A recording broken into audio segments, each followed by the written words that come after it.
The 10th season of Consider This is brought to you in part by From the Top, a national program showcasing the musical talents of young people.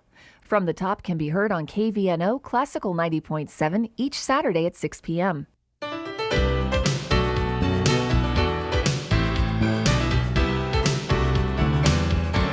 Consider This, a program of issues and information behind today's news. Once again, from the campus of the University of Nebraska at Omaha, here is your host, Andrea McMaster.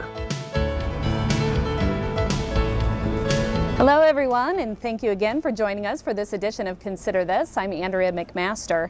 In Nebraska, more than 55% of us fit the definition of obese. We also have the undesirable distinction of being the least active people in the country, ranking 50th among 50 states in fitness. And get this, obesity is closing in on tobacco as the nation's #1 preventable killer.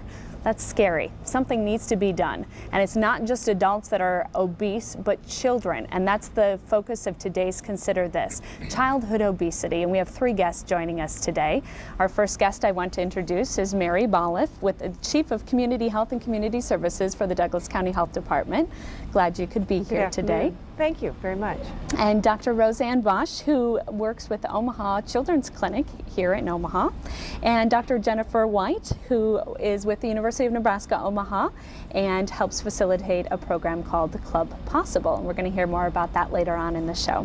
So glad all 3 of you could be here today and offer different perspectives as we talk about childhood obesity and really what we can do, each of us, each individual, and each community across the state. 1/3 of children in the United States are overweight or at the risk of becoming obese. And when you hear that, that's really startling to me. Why do you think this is the case? In many cases, it's because of the way we've changed our culture in this country. Children are less active than ever before, and we have a whole lot more foods to choose from. In fact, among children, over the past 2 decades, the number of calories that children eat per day has grown largely. Okay, there are some, well, people always are looking for who to blame. Maybe video games is one of them, or all the TV programs. But is it parents? Is it schools, society in general? Just give me an idea of who might be to blame for this problem. We've done quite a few studies, scientific studies on this. There's only really 2 things that have shown to have any significance, and that is the amount of sugared beverages that a child drinks and their amount of television watching, or screen time as we call it, because although our television watching among children has actually decreased, the amount of video games that they do watch has increased to make it about the same, about 3.4 hours a day. So that's a lot. We probably all have something to do with it. Schools have reduced the number of hours that they have in physical activity. Parents have changed the way that they have family meals together. We all have some part of this that we've done. I think we all have to share the responsibility in terms of, it's, you can't really say that it's one entity to blame. I think it's a total of a lot of different factors. And I think that's why our studies are not able to really find any more significance among other things. I think it's also collectively many different things and things that have changed in our society. Okay. Should childhood obesity, and I know the answer is probably going to be yes, but be a national health priority, and why? What would be the impact?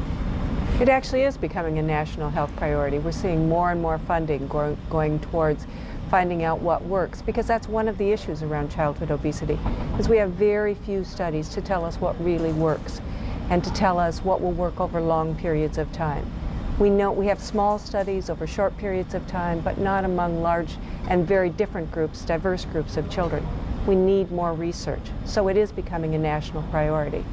And amongst the American Academy of Pediatrics, it has become a very serious topic in many of our journals. We've actually put out a book on childhood obesity, and this is a parent's guide to help parents understand the problem. And in it does mention no one's exactly to blame for this, but there's a lot of things we can do about it. Childhood is when it starts, and children who are overweight are at a higher risk, obviously, for being overweight as an adult and having all the health problems associated with that. So So it just continues to get worse as they grow older. It's often that it's the behaviors that they're taking on as children, eating behaviors, the physical activity behaviors, and it becomes pattern. And if those behaviors aren't changed, then it remains the same as an adult. So the key there is really teaching children how to eat better. Education. Correct. Education is so critical when they're children about their lifestyle, whether it's building exercise into their lifestyle or what they're going to grab to eat. And a lot of that then begins in the home. And so what would be your recommendations for families who are gathering together to feed their children every day? Or maybe that's part of the problem. Families don't gather together that often to eat. They're running and going and grabbing something to eat on the road. So what are your suggestions for families in making this work when they have crazy schedules and kids are going here and you're driving kids here for that activity and whatnot? I think one of the major issues is modeling. Parents need to model behavior for their children in terms of the education component.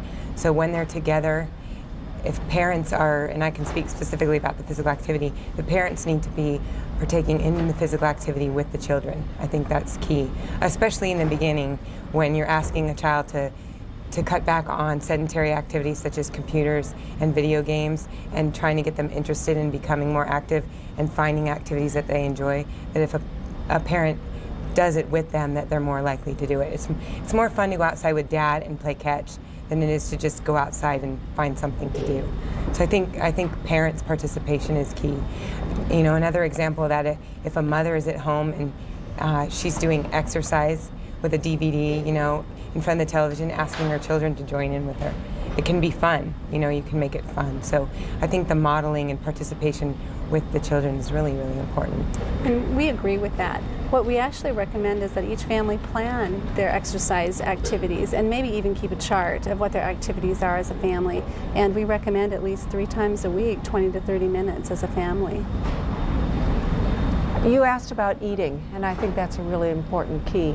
We know children who eat more fruits and vegetables in a day are of lower weight or lower BMIs, body mass index. That's an indication of how much you weigh for how tall you are. And I think one of the things that we can do as parents and as grandparents and as adults is to help our children get used to a variety of foods, offer them fruits and vegetables at meals, and make sure that we have whole grain products available. A lot of what children eat is what they're used to eating. So if we don't give them those opportunities, if we don't provide for them the opportunity to try a variety of foods, they're going to get used to the 3 foods that we eat. And in fact, when we look at children's fruit and vegetable intake, children eat only about half as many servings as are recommended. Across the nation, that's pretty much true, and it's true here in Nebraska too.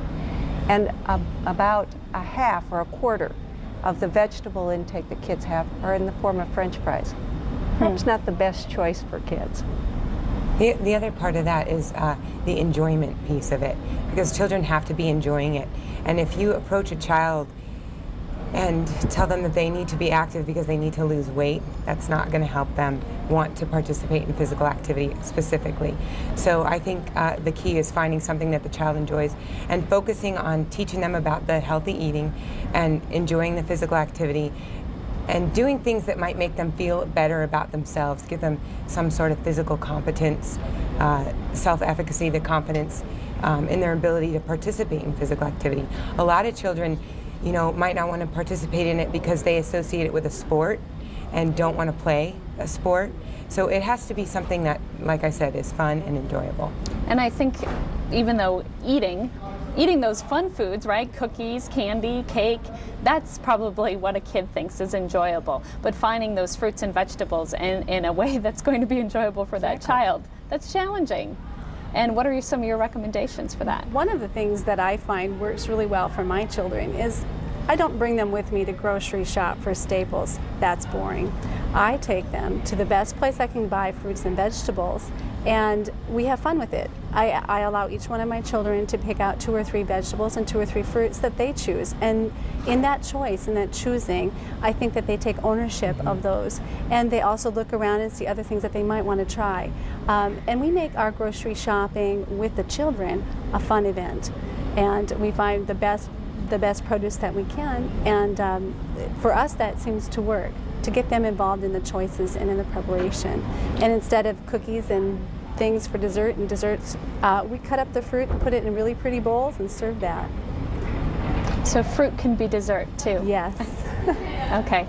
I want you to talk a little bit, Dr. Bosch, about in your practice when you see young children coming in. I'm talking specifically maybe for new parents or young children, a child who's beginning to eat, and how I guess I've read some statistics recently that are just really startling to me about those children already at 1 year of age that are eating from McDonald's, and they're just starting to eat solid foods at that point. So can you tell me a little bit about what parents should really be doing in those early beginning years? Well, in the first year, we really don't start feeding children until 4 to 6 months of age. And at that time, most parents are still doing fairly healthy things. They're feeding them from jarred cereals and jarred fruits and vegetables that have very low salt and very low sugar content. So at that point, the kids are doing pretty good. At a year old is when we notice that parents start to take their children with them and feed them from the table. This is where we went into problems. Children do not need extra sugar and they do not need extra salt. In fact, some of our studies would show that the more salt and the more sugar that you have at a younger age, the more their taste for those things become a permanent part of their dietary habits throughout life. We recommend that in those early years, those children are not subjected to high salt and high sugar content. We don't actually recommend any juice for children. At the very most, 4 ounces a day is all we would recommend.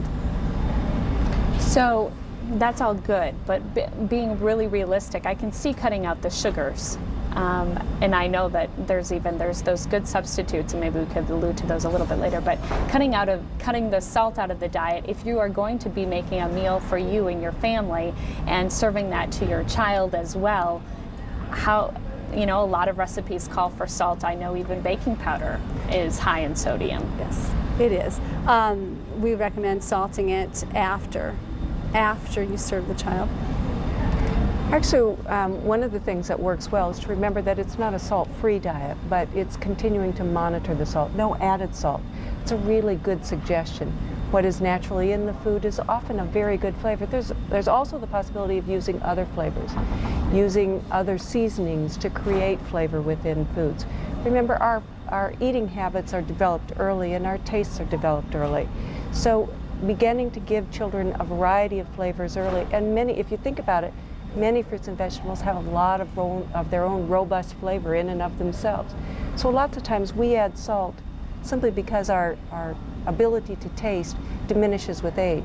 So we think things need more flavor. But our children actually can taste those really wonderful sweets and the really wonderful taste of the vegetables much better than we can. Good point. Well, I want to get back to some of the risks of childhood obesity. Early development of diseases that will carry into adulthood, like diabetes, sleep apnea, asthma, orthopedic problems. And the most immediate consequence might be social discrimination, especially among those teenagers that are facing obesity problems, resulting in poor self-esteem, maybe depression, and feelings of isolation, and that the whole self-esteem that goes along with being overweight. Other consequences that you might have, or ways that you approach that issue when you know that a child is overweight or obese? We find that a difficult conversation to have when a child comes in, and each year that they come in for their physicals, we look at their weight and height. We do a BMI calculation and we chart it out to see where the child falls, and those are based on age. And when we look at that and we see that a child is in the 85th percentile to 95th percentile, we consider that overweight. Above 95%, we consider that obese. When those children fall in those categories, we talk to parents and we talk to the child. It's a very difficult conversation to have and to start. Every once in a while we have children who, more likely adolescents, that come to us asking for help for their constant weight gain that they've seen through their teenage years, and that's also a difficult conversation.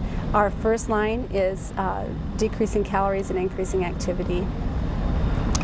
The focus often needs to be on the family as a unit and talking about how the family can be healthy. that's when children, particularly between the ages of 5 and 12, do the best, is when their whole family is involved in this endeavor. So it's not just about losing weight, it's about developing habits. It's about finding foods that they enjoy and can eat, and finding activity that they as a family can participate in. Yes, it goes back to the enjoyment. Is that if you want to have a conversation with an adolescent about being active to lose weight or eating healthy to lose weight, you're not going to be very successful. Mm-hmm. You need to approach it in a matter of finding something that they honestly like to do. Especially with girls, I can speak about girls, and the research shows that there are girls that, like I said, they don't want to participate in sports. Sports is competitive. It doesn't make them feel very good about themselves. And they'd rather participate in something like an aerobics class or a weight training class with girls that are just like them, their friends, their peers, and to music that they like to listen to, and those types of things. And then, like Mary was saying, the family support is key. And we actually, and I'll talk about that, we do a lot of that with Club Possible. Okay. Well, yeah, I was going to have you introduce Club Possible. Tell us a little bit about the background and how it got started. I know Mary is involved with it as well as Dr. White, so go ahead and tell me a little bit. Well, actually, I'll let Mary just about how it got started, and then I can talk more about the component of it, because it's a collaboration between a lot of different agencies: Douglas County Health Department, the Visiting Nurse Association, University of Nebraska-Lincoln Extension, University of Nebraska-Omaha. Who else? And 4 after-school programs: yes. The YMCA, Boys and Girls Club, the Girl Scouts, and Campfire USA. See, I pass it off to her, because And the idea was that these agencies came to us saying, we really want to start developing better after-school programming for our kids. We already have kids who come to after-school programming. How can we make it a healthier place for them to come?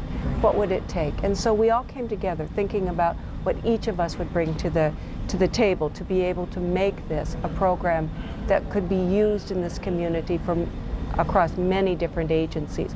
Because remember, many of our kids spend between 60 minutes and as long as perhaps 3 hours a night in childcare after school until supper time. And it's a great time to provide for children the activities and some learning about nutrition at that point in time to create healthier habits. It's something that seems to work well, and it works into their programming well.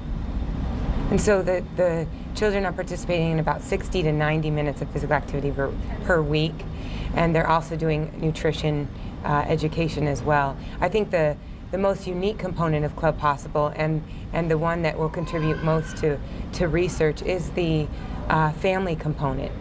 We see a lot of research that lacks that family component, and it's key to helping a child adhere to physical activity and healthy nutrition habits and enjoy it. And so what we do is once a month we have a family night at each site, and I think there's 12 to 13 sites. And it alternates every month, but one month we'll have nutrition. So we'll have a chef come in and teach the parents and the children about fruits and vegetables that they may have never tasted, they may have never heard of before, and put them into healthy recipes. And then we also do a physical activity family night, so it alternates back and forth. And on the physical activity nights, we might have someone come in and teach salsa dancing to the parents and the children so they participate together. So it's just introducing them to a different mode of activity that they might not have thought of or hadn't experienced before, and hopefully that they might take home with them, do at some other point. We also put together flyers and newsletters as well to hand out, so they have information to take home with them, because you can only take so much information in an hour of time. So it gives them something to have, another resource for them. So you're not necessarily targeting children who are obese, but all children. It's all children. Yes, it's all children. And so are you seeing results with this program? Well, we have seen, we've only been through the first year. We're starting on the second year now. We've seen increases in muscular strength and endurance. We've also seen, the children rate themselves in terms of their quality of life and their social functioning and their emotional functioning and their physical functioning. And we've seen statistically significant increases in all three of those components. So they're getting along better with their peers, they're feeling better about themselves, their attitudes about physical activity has changed. So those are all good components. They are doing more activity during their after-school hours. Between 4 and 7, they're participating in more physical activity. So it's a really neat program. It really is, and the trainers, the staff that are at the sites that are teaching these things to the children. I mean, it's really great, and we hear all the time about how much they're enjoying spending time with the kids, how much the kids love the trainers, especially the family nights. The chefs, they're a hit for sure. They really enjoy that component of it. So it's a pretty good program. Well, that's great. Well, since Consider This is a statewide program, Club Possible sounds like it might be something could be adapted in really every county in the state. That's what we're hoping for, is I that think we're working towards that. Oh, that wonderful. it could be adapted many places. Okay. Well, I wanted to talk a little bit about that too. We're in a metro area here, and there are a lot more resources than maybe there are in some of our rural counties across the state. And more, we have health stores here in Omaha. You go to Grand Island, and they don't have them yet. Maybe someday they will, but some of the smaller towns, of course, they just have their local grocery store. So maybe some of the challenges of getting really healthy foods, or some other challenges that they might face in a rural area. Mary, can you address that a little bit? To some extent, there are issues that are more like our inner city issues in urban and rural communities, which are the access not only to fresh fruits and vegetables, but also probably to a wide range of foods, and sometimes even to physical activity opportunities.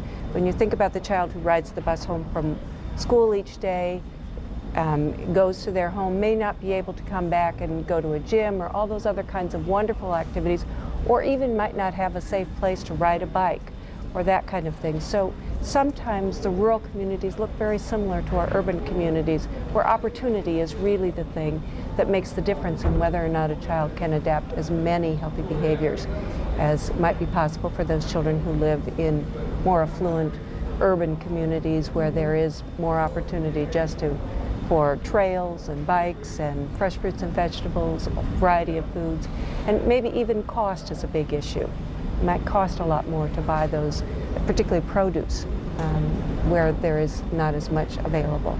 So these parents really are having to be creative. Much more creative. Yes.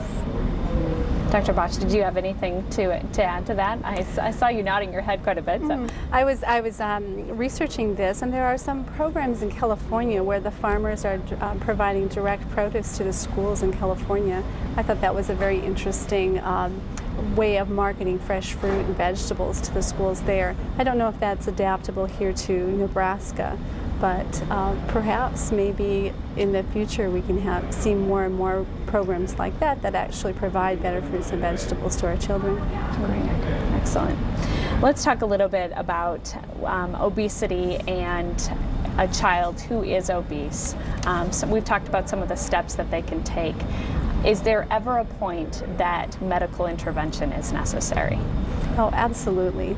Anytime that a child is on our scale of BMI at an overweight or obese, we automatically take action.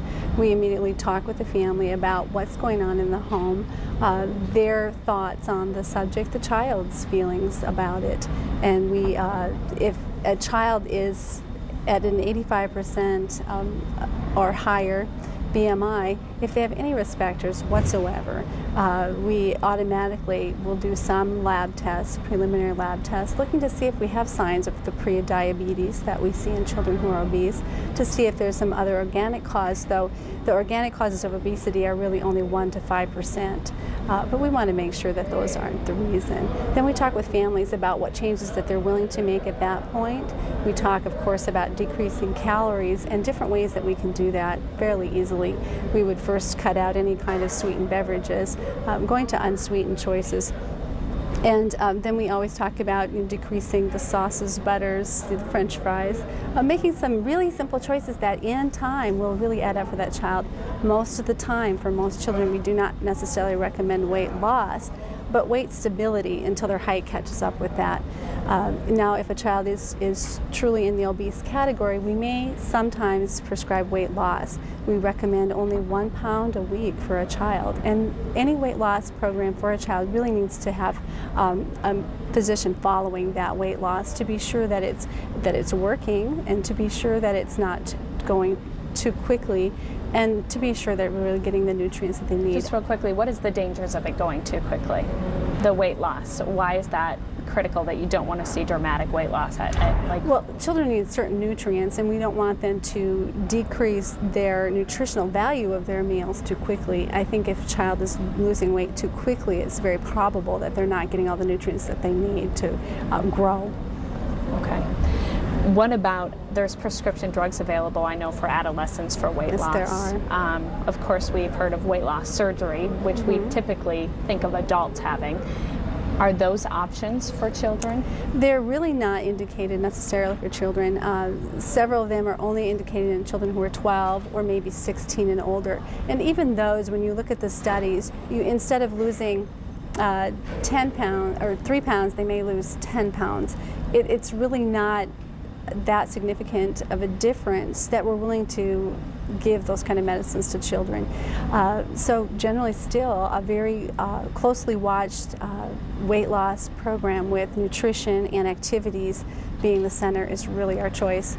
Now for weight loss surgery, bariatric surgery, really not necessarily indicated in children. The time that it's used is if there is at least a 100-pound weight loss needed.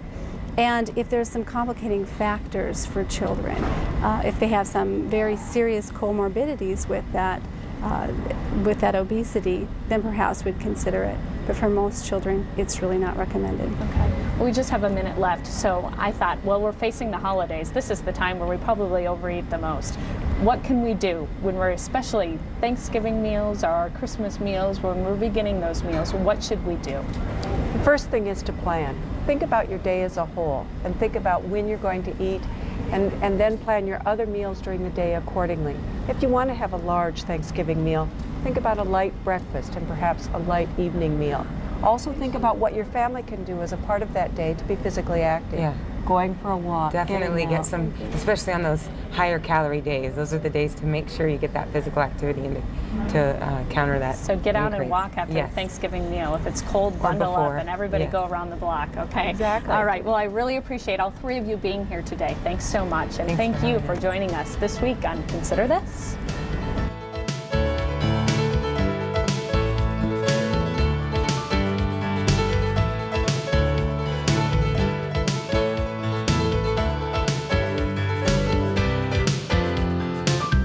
Consider This is an issues and information program produced by UNO Television.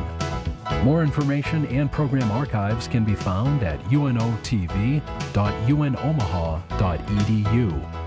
If you'd like to share your comments about this show, call UNO TV at 402-554-2516 during regular business hours. The 10th season of Consider This is brought to you in part by From the Top, a national program showcasing the musical talents of young people. From the Top can be heard on KVNO Classical 90.7 each Saturday at 6 p.m.